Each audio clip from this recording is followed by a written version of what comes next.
लग्न म्हणजे दोन जीवांचा सुंदर संगम आणि कधी कधी काही जोड्या अशा जुळतात की त्या पाहतात सर्वांच्या ओठांवर एकच शब्द येतो, रब ने बना दी जोडी. अकोला येथील रहिवासी प्रतीक धानुका आणि मध्य प्रदेशातील सिरोज येथील रेणुका यांचा विवाह सोहळा सिरोज येथे पार पडला.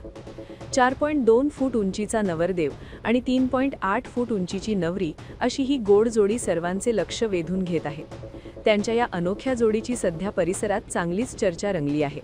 लग्नानंतर आज अकोला शहरातील खंडेलवाल लॉन्स येथे त्यांच्या विवाहाचा भव्य रिसेप्शन सोहळा उत्साहात पार पडला. यावेळी नातेवाईक, मित्रपरिवार आणि आप्तेष्ट मोठ्या संख्येने उपस्थित होते. नवदाम्पत्यावर शुभेच्छांचा अक्षरशः वर्षाव करण्यात आला. नवरदेव प्रतीक धानुका हे पुणे येथे ICICI बँकेत रिलेशनशिप मॅनेजर पदावर कार्यरत असून नवरी रेणुका या सिरोज येथील शाळेत ग्रंथपाल म्हणजे लायब्रेरियन म्हणून कार्यरत आहेत. त्यांच्या या गोड आणि आगळ्यावेगळ्या जोडीने उपस्थितांच्या चेहऱ्यावर हसू फुलवले. थोडी हटके पण मनाला भिडणारी अशी ही रब ने बना दी जोडी सध्या अकोल्यात चर्चेचा विषय ठरत आहे.